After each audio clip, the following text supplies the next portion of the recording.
ಕಲಬುರಗಿ ಜಿಲ್ಲೆಯ ಶಹಾಬಾದ್ ನಗರದಿಂದ ಹೊರಡುವ ಜೇವರ್ಗಿ ಮಾರ್ಗವಾಗಿ ಹದಗೆಟ್ಟ ಶಹಾಬಾದ್ ರಾಜ್ಯ ಹೆದ್ದಾರಿ ಹೈವೇ ಸಂಪೂರ್ಣವಾಗಿ ತಗ್ಗು ಗುಂಡಿಗಳು ಬಿದ್ದಿದ್ದು ವಾಹನ ಸವಾರರಿಗೆ ಮತ್ತು ಪಾದಚಾರಿಗಳಿಗೆ ಈ ರಸ್ತೆಯಲ್ಲಿ ಸರ್ಕಸ್ ಮಾಡಬೇಕಾಗಿದೆ. ಇನ್ನು ರಸ್ತೆ ನಿರ್ಮಿಸುವಂತೆ ಜೈ ಕರ್ನಾಟಕ ಸಂಘಟನೆಯ ಕಾರ್ಯಕರ್ತರು ವಿಭಿನ್ನವಾದ ಪ್ರತಿಭಟನೆಯನ್ನು ನಡೆಸಿದರು. ಇದು ಶಹಾಬಾದ್ದಿಂದ ಜೇವರ್ಗಿ ಮಾರ್ಗವಾಗಿ ಕಲಬುರಗಿ ಹೈವೇ ಕಡೆ ಸಂಪರ್ಕಿಸುವ ರಾಜ್ಯ ಹೆದ್ದಾರಿ ಸಂಪೂರ್ಣವಾಗಿ ಹದಗೆಟ್ಟಿದೆ.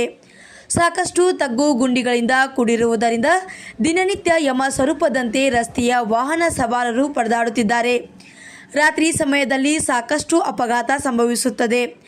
ರಾಜ್ಯ ಹೆದ್ದಾರಿ ಹಾಳಾದರೂ ಕೂಡ ಸಂಬಂಧಪಟ್ಟ ಅಧಿಕಾರಿಗಳು ಹಲವಾರು ಬಾರಿ ಮನವಿಯನ್ನು ಸಲ್ಲಿಸಿದರೂ ಕೂಡ ನಿರ್ಲಕ್ಷ್ಯವನ್ನು ತೋರಿದ್ದಾರೆ ಎಂಬ ಆರೋಪವನ್ನು ಮಾಡಿದ್ದಾರೆ.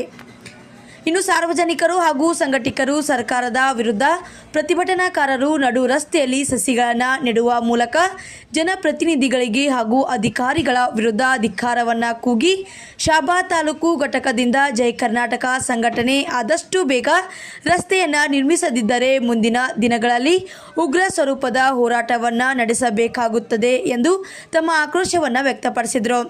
ಇನ್ನು ಇದೇ ಸಂದರ್ಭದಲ್ಲಿ ತಾಲೂಕು ಅಧ್ಯಕ್ಷರಾದ ಶೇಖರ್ ಪಾಟೀಲ್, ಉಪಾಧ್ಯಕ್ಷರೂ ಆದ ಸುನಿಲ್ ಪೂಜಾರಿ, ಪುನೀತ್ ಪೂಜಾರಿ, ಪುನೀತ್ ಹಳ್ಳಿಕರ್, ಸುನಿಲ್ ದೊಡ್ಮನಿ, ಶರಣು ಭಂಡಾರೆ, ಸಂಜಯ್ ರಾಠೋಡ್ ಹಾಗೂ ಸಿದ್ದು ಸಜ್ಜನ್ ಸೇರಿದಂತೆ ಇತರರು ಈ ಸಂದರ್ಭದಲ್ಲಿ ಉಪಸ್ಥಿತರಿದ್ದರು. ವರದಿಗಾರರು Laxman Pawar, Indian public TV Kannada, Vijayapura.